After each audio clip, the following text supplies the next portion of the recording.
Bueno, nosotros lo hacemos de dos formas. Una que la estamos haciendo es a través de las tutorías, por ejemplo, con adolescentes.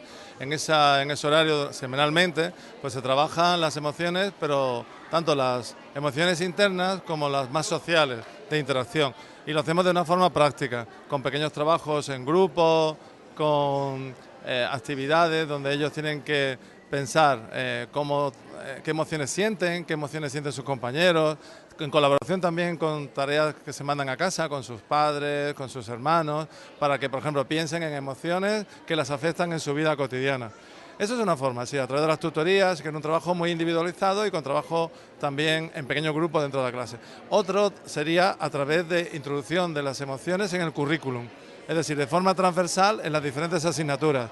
Cuando hablan de lengua, hablan de literatura, hablan de historia, ver la relevancia de las emociones en, por ejemplo, un descubrimiento científico, o cuando en historia, cuando en una guerra, en un conflicto, o con un descubrimiento de cuando se descubrió América, las dificultades que tuvo que superar esa persona, en la literatura, en un poema, así que se puede hacer de muchas formas muy diversas. Claro, porque, por ejemplo, estamos hablando de cómo educar las emociones de los niños y de las niñas, pero una cosa previa sería educar la de los profesores, porque nosotros creemos que un profesor no puede educar las emociones si no las tiene. Entonces, como estás diciendo, es una valoración más global, como si tuviéramos un profesor de inglés que no supiera inglés. ¿Cómo va a enseñar inglés? Bueno, pues como se ha enseñado en España durante muchos años, y así tenemos el nivel de inglés que tenemos los españoles. Pues aquí pasaría igual, es decir, si la escuela, los profesores logramos que tengan inteligencia emocional, el siguiente paso sería que la familia también lo tuviera, porque si no sería un poco esquizofrénico. El niño y la niña aprenden en la escuela una serie de reglas emocionales y sociales que luego en su casa no funcionan. Y luego a la vez, aunque la tengas en casa y la tengas en la escuela, luego en la sociedad funciona con otras reglas y cuando vaya al mundo laboral no lo va a tener. Entonces yo creo que tiene que ser una lucha, una tarea global de intentar que no solo tengamos personas con inteligencia emocional, sino sociedades emocionalmente inteligentes. Claro, yo creo que muchas veces se nos dice que España somos muy habilidosos socialmente y emocionalmente, o por lo menos somos cálidos emocionalmente con respecto a otros países, y eso tenemos que convertirlo en un potencial para el conocimiento. Es decir, los niños más equilibrados emocional y socialmente van a tener más éxito académico.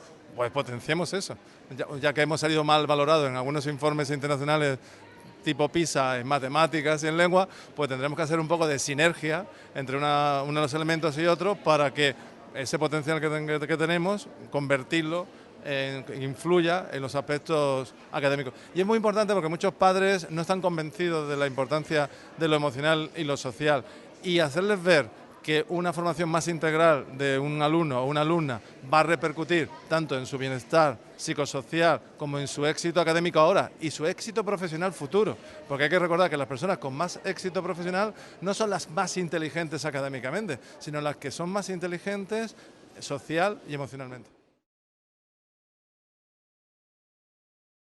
Bueno, sí, se pueden educar, y yo creo que no solo la de los niños, sino también la de los padres, porque los padres dicen, ¿cómo manejo la de mis hijos? Pero muchas veces lo que se dan cuenta que los hijos aprenden básicamente del ejemplo, de lo que están viendo en casa. Tú no le puedes decir a tus hijos, habla más despacio, y decirle, habla más despacio. No le puedes dar el ejemplo ese. Tiene que haber una consonancia entre tu comportamiento emocional y los mensajes verbales que les das. A veces transmitimos más con la comunicación no verbal que con las instrucciones explícitas. Y yo creo que los padres a veces se desesperan porque les cuesta manejar las emociones de sus hijos o sus hijas que son adolescentes, pero básicamente porque les cuesta manejar las propias o las de su pareja. Entonces yo creo que es un enfoque más global, es decir, que todos tenemos que aprender en esa aventura de enseñarle las emociones a nuestros hijos, nosotros tenemos que desarrollar las nuestras también. Y en esa aventura conjunta nuestros hijos van a aprender más, y además yo creo que es muy divertido en ese sentido, que no es que haya alguien que sepa y otro que está aprendiendo, sino que todos estamos aprendiendo de forma junta. Los padres, los profesores, el colegio como sociedad, ¿no? Como una sociedad más global, que no haya tanta separación entre la escuela y la familia, los hijos y los espacios de aprendizaje, sino que sea más conjunto todo, una aventura conjunta. Sí, tienes toda la razón, porque los padres solo se preocupan de sus hijos cuando sacan malas notas y van a ver al profesor para ver qué ha ocurrido.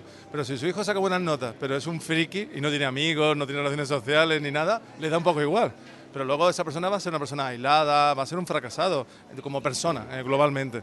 Y profesionalmente. Hoy en día, en cualquier profesión, lo que sea. Claro, todo el mundo quiere trabajar con gente inteligente. A mí me encantan las personas inteligentes, pero también me gusta que pueda hablar con ellos, que sepan escuchar, que sepan colaborar, que se sepan integrar en un equipo. Entonces, yo creo que a los padres no son tontos y están viendo la utilidad práctica que tiene una visión más global de la educación. Y lo que comentabas antes, es decir, no podemos seguir con la escuela, que es casi igual que desde los tiempos de Sócrates.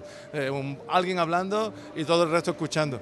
Esa hay que cambiarlo, tiene que ser más dinámico y que aprendan en ese sentido, que sea un área de aprendizaje total, tanto del profesor, que se está desarrollando y aprendiendo en ese contexto, como de los alumnos. Y integrar a los padres en el sistema educativo.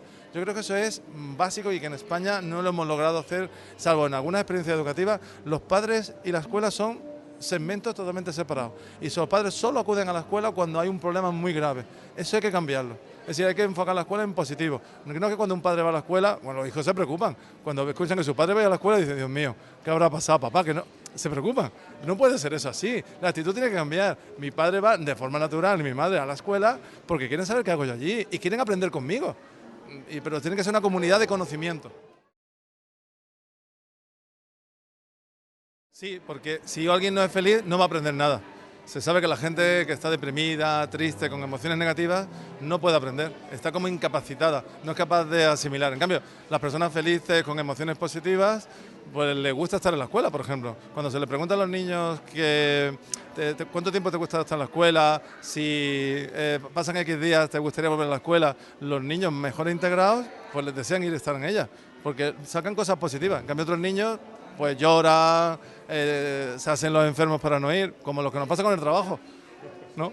Hay gente que no logra encajar en el trabajo y está todo el día pues con problemas, pues eso pasa igual con niños pequeños.